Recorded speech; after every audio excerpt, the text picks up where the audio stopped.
नमस्कार दोस्तों, आज इस वीडियो में हम बात करेंगे कि गेहूं की फसल में खरपतवार का नियंत्रण कैसे करें। तो गेहूं, जैसा कि हम जानते हैं, गेहूं रबी की एक प्रमुख फसल है। अगर विश्व स्तर पर बात करें तो ये विश्व की प्रमुख खाद्यान्न फसल है। वहीं अगर भारत के परिप्रेक्ष्य में बात करें तो ये भारत की दूसरी प्रमुख खाद्यान्न फसल है। पहली प्रमुख खाद्यान्न फसल धान है।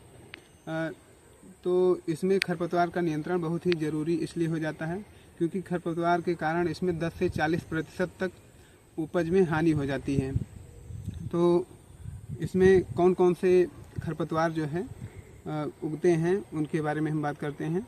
तो इसमें विभिन्न प्रकार के खरपतवार पाए जाते हैं। कुछ चौड़ी पत्ती के खरपतवार होते हैं, कुछ सकरी पत्ती के खरपतवार होते हैं, वहीं कुछ बहुवर्षीय खरपतवार भी होते हैं। तो सकरी पत्ती के कौन कौन से खरपतवार होते हैं, जैसे फ्लेरिस माइनर, जिसे हम गेहूं का मामा या गुल्ली डंडा भी कहते हैं, और इसके अलावा अवेना फटुआ या अवेना लुडोविशियाना, जिसे जंगली जई के नाम से भी जानते हैं। और अगर चौड़ी पत्ती वाले खरपतवार की बात करें तो इनमें बथुआ, जिसे हम चेनोपोडियम एल्बम या एक दूसरे स्पीशीज चेनोपोडियम मुरैली भी होती है, और इसके अलावा कृष्ण नील, जिसे एनागलिस अर्बेंसिस भी कहते हैं। और इसके बाद बहुवर्षीय खरपतवार में बात करें तो हिरनखुरी, जिसे डियर्स फूट के नाम से भी जानते हैं, ये एक बहुवर्षीय खरपतवार होता है। इसके अलावा दूब घास, साइनोडेंड्राक्टिलॉन या साइप्रस रोटुंडस या साइप्रस एस्कुलेंटस, इनमें से बहुत सारे खरपतवार गेहूं में देखने को मिल जाते हैं, तो जिससे हमारी उपज घट जाती है। तो खरपतवार नियंत्रण इसीलिए बेहद ज़रूरी हो जाता है। तो हम बात करते हैं कि किस प्रकार से हम खरपतवार का नियंत्रण कर सकते हैं। तो इसमें विभिन्न तरीके से खरपतवार नियंत्रण कर सकते हैं। हम कल्चरल कंट्रोल, मैनुअल विधि या जैविक विधि या रासायनिक विधि का हम उपयोग कर सकते हैं। तो मैनुअल विधि से अगर इसका कंट्रोल करते हैं तो 25 से 30 दिन के बाद जो है इसमें जो है खुरपी या हैंडहो की सहायता से बीडिंग कर देनी चाहिए, और दूसरी बीडिंग 40 से 45 दिन पर कर देनी चाहिए।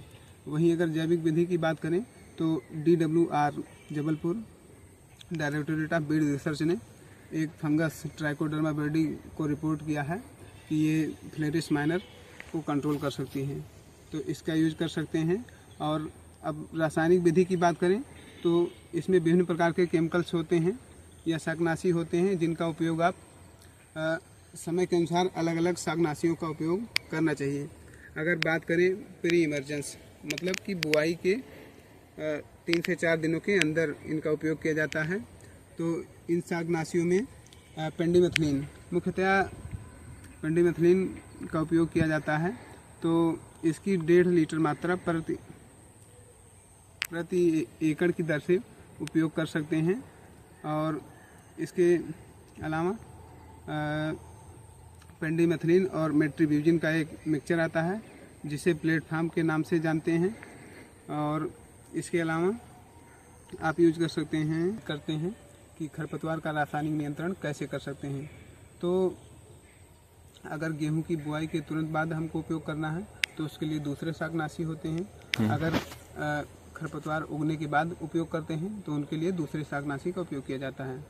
तो हम पहले बात करेंगे कि गेहूं की बुआई के तुरंत बाद किन शाकनाशियों का प्रयोग किया जाता है। तो इनमें एक प्रमुख है जो पेंडिमेथिलीन के नाम से आता है। इसकी 1.5 लीटर मात्रा को प्रति एकड़ की दर से उपयोग किया जाता है। ये मार्केट में बंकर या दोस्त के नाम से या स्टॉम्प के नाम से उपलब्ध है।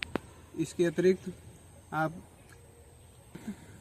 पायरोक्सासल्फोन, जो कि मोमीजी या औकीरा नाम से आता है, इसकी 60 ग्राम मात्रा को प्रति एकड़ की दर से उपयोग कर सकते हैं। और तीसरा जो है वो है पेंडिमेथिलीन और मेट्रीब्यूजिन का मिक्सचर आता है, जिसे प्लेटफॉर्म के नाम से जानते हैं, और इसकी जो है 1 लीटर मात्रा प्रति हेक्टेयर की दर से उपयोग की जाती है। इन तीनों में से किसी एक हर्बिसाइड को आप का चुनाव कर सकते हैं।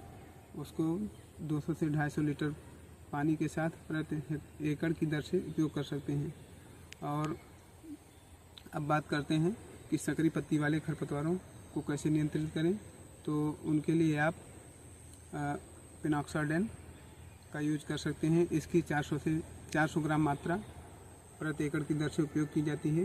ये मार्केट में एक्सियल के नाम से उपलब्ध है, जो कि 5% EC का आता है।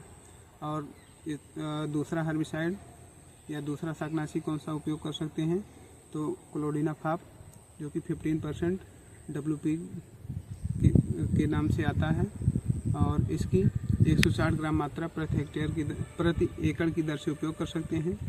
इसके अतिरिक्त आप सल्फोसल्फ्यूरान, जो कि लीडर के नाम से आता है, ये 75% WG कंसंट्रेशन का होता है।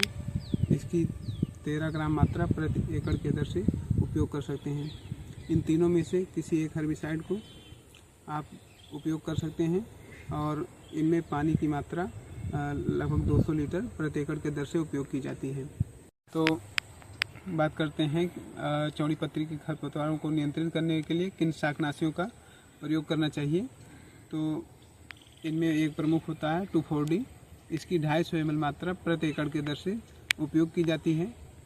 और दूसरा मेटसल्फ्यूरान मेथिल, इसकी 10 ग्राम मात्रा प्रति एकड़ की दर से उपयोग कर सकते हैं।